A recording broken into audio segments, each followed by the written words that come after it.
Je vous salue chers amis. Vous êtes bien sur SKB Vision, je suis ravi de vous retrouver pour une autre aventure. N'oubliez pas de vous abonner à ma chaîne, l'aimer, la partager et activer la cloche de notification pour ne rien manquer des vidéos à venir. Je suis Yaosi Joe pour vous servir. Aujourd'hui, je vous présente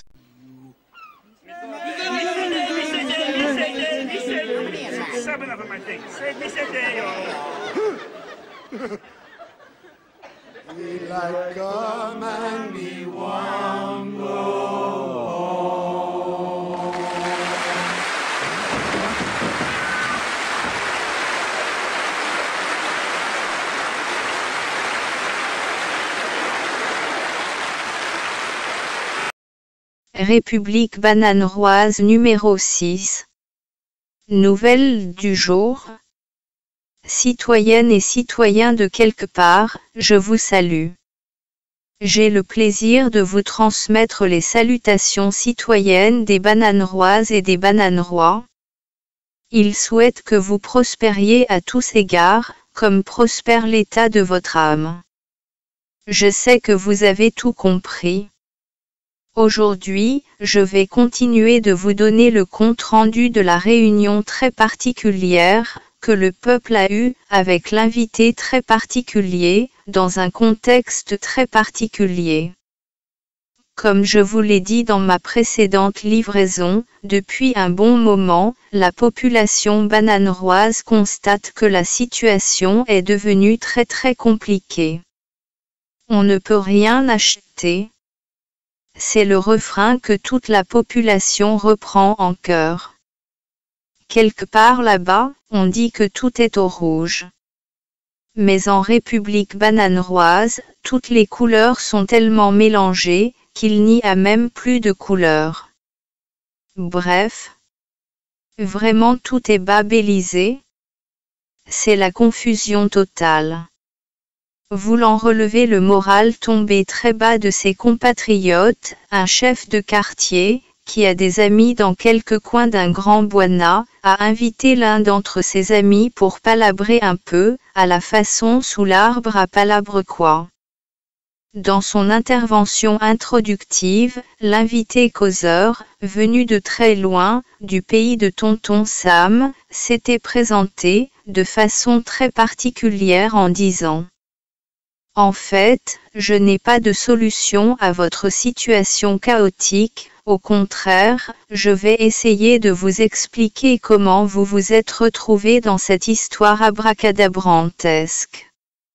Et d'ajouter, j'ai été un assassin financier. Je m'appelle JP, et j'ai fait partie d'un groupe qui se nomme les assassins financiers. Mais qui sommes-nous, et que faisons-nous ? Je vous présente ici, la 4e partie, écoutons JP. Dans leur quête d'un empire mondial, les multinationales, les banques et les gouvernements, dénommés collectivement, corporatocratie, utilisent leur pouvoir financier et politique pour s'assurer que nos écoles, nos entreprises et nos médias soutiennent leur idée fallacieuse et son corollaire. Ils nous ont conduits au point où notre culture globale est devenue une machine monstrueuse qui requiert sans cesse davantage de carburant et d'entretien, tant et si bien qu'elle finira par consumer tout ce qui existe et qu'elle devra ensuite se dévorer elle-même. La corporatocratie n'est pas une conspiration, mais ses membres partagent réellement les mêmes valeurs et les mêmes buts. L'une des fonctions les plus importantes de cette coalition est de perpétuer, d'étendre sans cesse et de renforcer le système. La vie de ceux qui ont réussi, ainsi que tout leur attirail, leurs maisons, leurs yachts et leurs jets personnels, nous est présentée comme un modèle nous incitant à consommer sans interruption.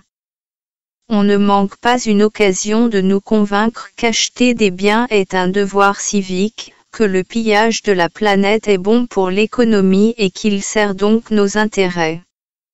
Des gens reçoivent un salaire scandaleux pour servir le système. S'il échoue, des hommes de main moins gentils, les chacals, entrent en scène. S'il échoue également, les militaires prennent le relais. Fin de la 4e partie. D'autres détails vous seront donnés la prochaine fois. Assassin financier. Assassinat financier. Tueur financier. C'est un peu fort, n'est-ce pas? J'espère que vous avez commencé à comprendre ce qui nous arrive et pourquoi cela nous arrive. Mais, bon. On va s'arrêter ici pour aujourd'hui, tout en vous promettant de vous donner la suite de l'intervention de JP, avec ses propres mots. Car, c'est lui qui a vécu sa chose, et il veut nous la partager, pour aider la République à comprendre certaines situations dont les conséquences risquent de peser longuement sur l'avenir des générations futures. En attendant, nous continuons de garder le moral, tout joyeux. Parce que nous avons appris à être contents en tout temps. Ou presque. Et ça, c'est un ancien de notre communauté qui nous l'a enseigné. Voici ce qu'il a dit et laissé en héritage.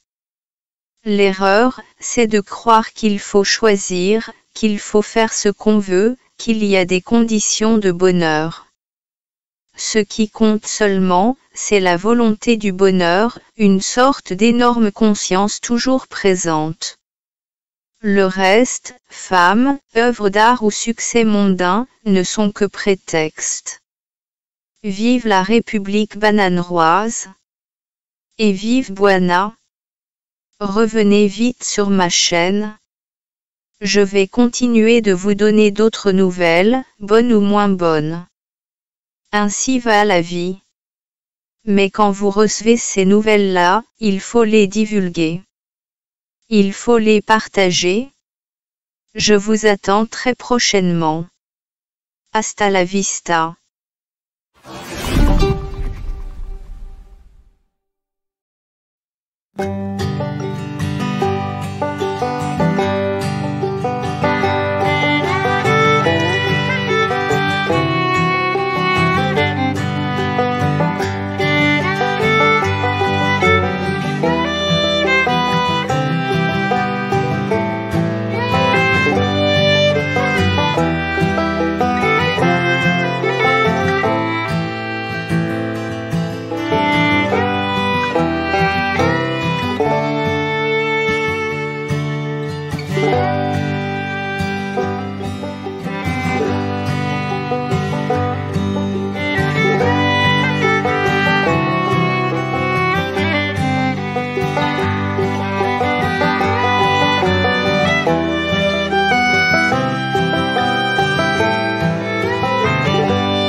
J'espère que vous avez aimé cette vidéo et que vous vous retrouverez plus nombreux sur ma chaîne très prochainement, pour continuer de partager d'autres réflexions. À très bientôt.